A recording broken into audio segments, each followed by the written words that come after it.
Analisa teks Kejadian 1 ayat 1. Kuliah Tafsir PL1 Penciptaan Part 3.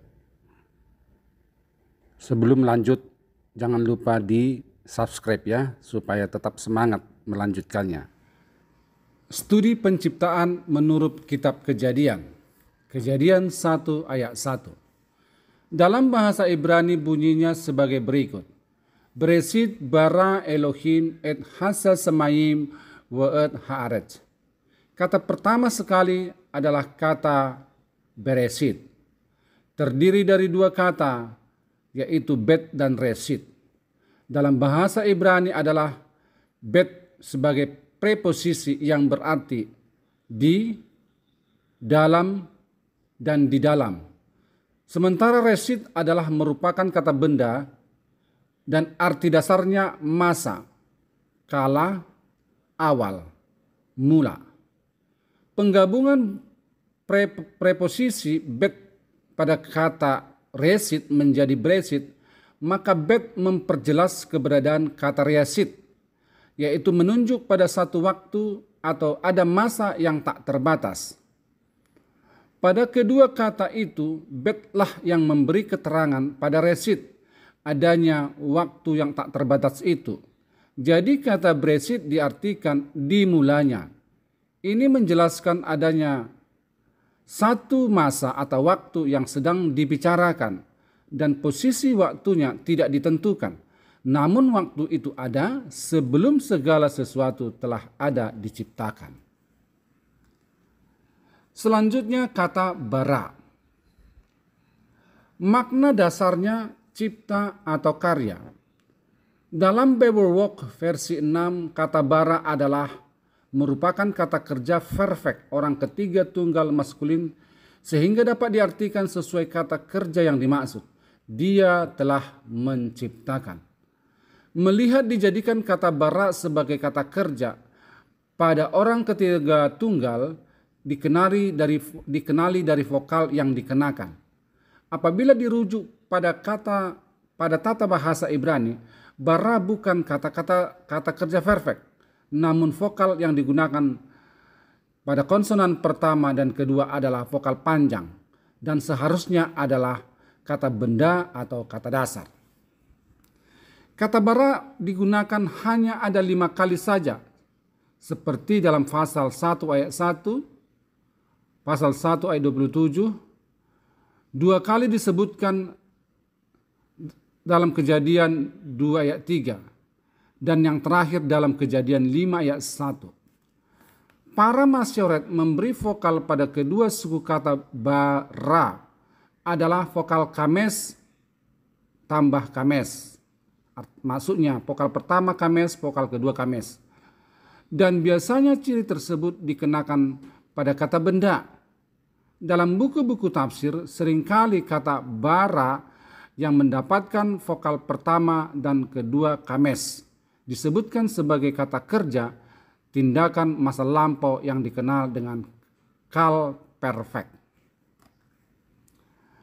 Kata bara bila dibentuk menjadi kata kerja perfect, maka sesuai pengertiannya adalah menciptakan. Maka vokal yang diberikan pada kata bara adalah kames dan patah. Maka Kejadian 1 ayat 1 dikenali masih bagian dari Kejadian 1 ayat 3 sampai 5 dan termasuk bagian penciptaan pada hari pertama. Indikasi kata bara pada Kejadian 1 ayat 1 bukan kata kerja, tetapi kalimat berita adalah sebagai berikut. Yang pertama, ada preposisi bet tertulis pada kata bereshit, menandai bahwa preposisi tersebut dimaksudkan jauh di luar masa penciptaan hari pertama. Apabila diterjemahkan pada awalnya atau pada mulanya, ini memberi makna bahwa kata bereshit dimaksudkan terjadi sebelum pemisahan siang dan dalam malam, seperti yang terdapat dalam ayat 3 dan 4 pada Kejadian 1. Apabila kata bara diartikan sebagai kalimat berita karena menggunakan vokal yang sama pada konsonan pertama dan kedua, maka penggabungan kata Breshit bara yang berarti pada mulanya karya. Dengan demikian ayat tersebut bukan kata kerja sehingga tidak akan mendapat benturan dengan ayat-ayat selanjutnya yang menandai dalam hari penciptaan. Kedua, kata menciptakan yang digunakan pada ayat-ayat selanjutnya seringkali bukan kata bara. Apabila kata bara dimaksudkan sebagai kata benda, maka ayat itu terkesan kalimat berita, sehingga tidak berbenturan dengan Kejadian 1 ayat 3 dan 5. Alasan kata bara diterjemahkan sebagai kata kerja mungkin karena dijadikan sebagai kata pendahuluan mewakili kitab Kejadian. Alasan lainnya, kata bara dijadikan sebagai kata kerja perfect karena dalam bentuk benda pun dapat diartikan sama seperti kata kerja perfect. Sehingga kata bara dalam Kejadian 1 ayat 1 tidak lagi merupakan informasi apa yang telah diciptakan Allah dalam arti sempurna. Tentu hal itu akan terbentur sebagaimana yang dimaksud semula sebagai ayat pendahuluan. Ketiga, Kejadian 1 ayat 1 adalah ilham yang diterima oleh Musa, sehingga Musa melaporkan kepada pembacanya bahwa sebelum hari penciptaan, Allah ada menjadikan yang tidak ada menjadi ada. Itu di luar hari-hari penciptaan, seperti yang dimaksud pada ayat-ayat selanjutnya. Kemudian setelah kata bara dilanjutkan dengan kata Elohim, merupakan kata benda jamak diartikan dalam konteks ini berarti Tuhannya yang disembah Nabi Musa. Itu dimaksudkan karena Musa lah yang telah menerima ilham dari Tuhan dan Musa menuliskannya.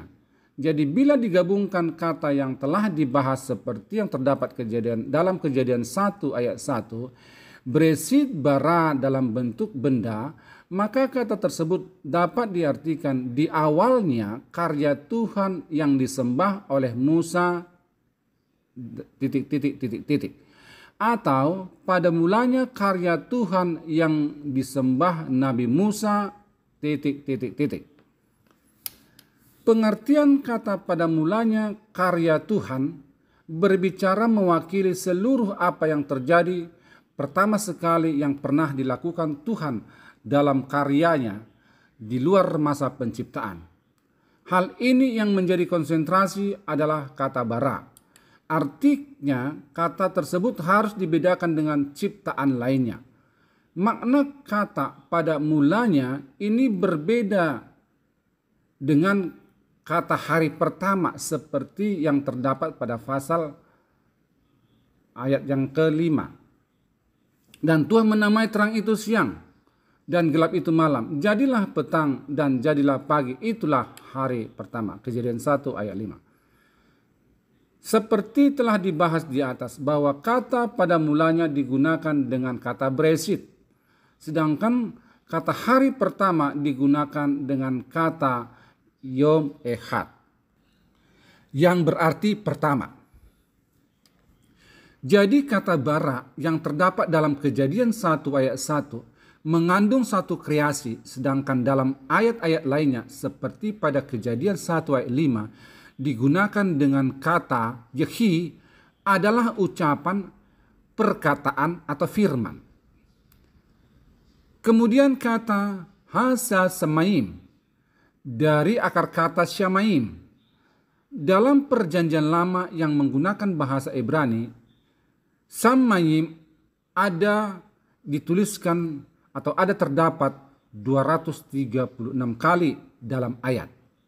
Merupakan kata benda jamak luar biasa. Dalam konteks ini diartikan langit mengacu pada langit yang luas yang tidak ada batasnya. Sinonimnya adalah alam samudra termasuk ruang angkasa atau hampa udara, dan di sanalah Tuhan akan menempatkan alat-alat penerang antara lain seperti matahari dan planet lainnya, termasuk bintang-bintang. Dalam perjanjian lama, Alkitab terjemahan kata langit ada disebutkan sebanyak 351 kali dalam ayat. Kata Shamayim tidak selalu berarti langit, tetapi dapat juga diartikan dengan surga. Karena langit dan surga menggunakan kata yang sama, sehingga dalam mengartikan kata Shamayim harus diterjemahkan sesuai konteksnya.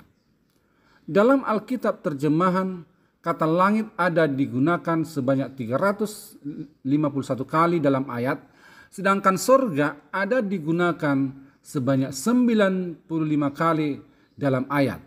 Dengan demikian, bila diambil kesimpulan penjelasan di atas, dan surga dalam bahasa Ibrani menggunakan kata yang sama, yaitu Shamayim.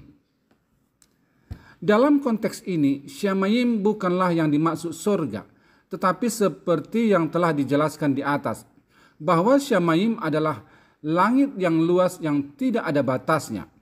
Apabila kata Shamayim dalam konteks ini dipaksakan dengan arti surga, karena menggunakan kata yang sama, maka harus diartikan bahwa langit yang luas yang tidak ada batasnya adalah milik kepunyaan Allah.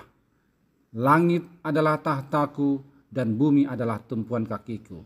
Yesaya 66 ayat 1. Selanjutnya dalam Kejadian 1 ayat 1 ada kata haaretz. Kata tersebut terdiri dari dua kata, ha dan aretz. Ha merupakan awalan yang melengkapi maksud kata sebelumnya. Kata ha dalam kata tersebut diartikan itu atau ini. Bukan berarti sebagai kata tunjuk, namun berfungsi sebagai kata penentu, sekaligus memberi keterangan sebagai objek tidak langsung pada kata yang mengikutinya, yaitu kata aretz, yang berarti bumi, tanah, wilayah, atau sekitarnya. Jadi kata haaretz diterjemahkan dari salah satu makna yang telah disebutkan di atas adalah bumi itu. Dalam Alkitab terjemahan, kata aretz diterjemahkan dengan bumi, earth, land, atau ground. Meski dalam ayat itu aretz diterjemahkan dengan bumi, bukan berarti yang dimaksud bumi atau tanah, daratan yang saat ini kita diami, melainkan maksudnya ada tempat atau suatu tempat yang tidak ada menjadi ada. Selanjutnya Tuhan akan menempatkan ciptaannya yang lainnya, misalnya atmosfer, galaksi, bintang, dan lainnya dalam aretz itu. Hal ini dikarenakan bumi yang kita diami saat itu belum diciptakan dan akan diciptakan pada hari keempat. Seperti yang disebut di atas, ha merupakan awalan yang diterjemahkan dengan arti itu. Maksud awalan tersebut bukan berarti kata penunjuk, tetapi sebagai kata penentu atau penegas. Adapun alasan ha bukan kata penunjuk dikarenakan dalam bahasa Ibrani ada khusus kata penunjuk itu, yaitu ze. Jadi bila diambil satu kesimpulan dari keseluruhan kitab Kejadian 1 ayat 1 yang berbunyi Beresit bara Elohim et hasasamayim wa et haaretz, berarti di awal-awalnya atau pada mulanya karya Tuhan adalah langit dan juga sekitarnya. Atau pada mulanya karya Tuhan yang disembah Nabi Musa adalah langit dan sekitarnya. Juga dapat diartikan di awal segala yang ada Allah menciptakan dari yang tidak ada menjadi ada. Yang dimaksud di awal-awalnya dalam bagian ini ada pemisahan dengan masa-masa penciptaan. Seperti yang terdapat pada ayat 2 dan seterusnya dalam Kejadian 1 ayat 2. Dengan itu hipotesisnya bahwa Kejadian 1 ayat 1 dan Kejadian 1 ayat 2 ada dua masa. Pada akhir Kejadian 1 ayat 1 ada dibubuhkan siluk. Sedangkan di awal anak kalimat Kejadian 1 ayat 2 ada kata hubung waw. Maka kedua tanda baca tersebut memberi keterangan Kejadian 1 ayat 1 ada satu peristiwa komplit. Sedangkan Kejadian 1 ayat 2 adalah berita lanjutan setelah masa komplit dengan peristiwa yang berbeda. Kejadian 1 ayat 1 dan ayat 2 merupakan satu alur cerita, namun berbeda peristiwa, atau dalam bahasa sederhananya, dalam satu cerita ada dua peristiwa. Amin.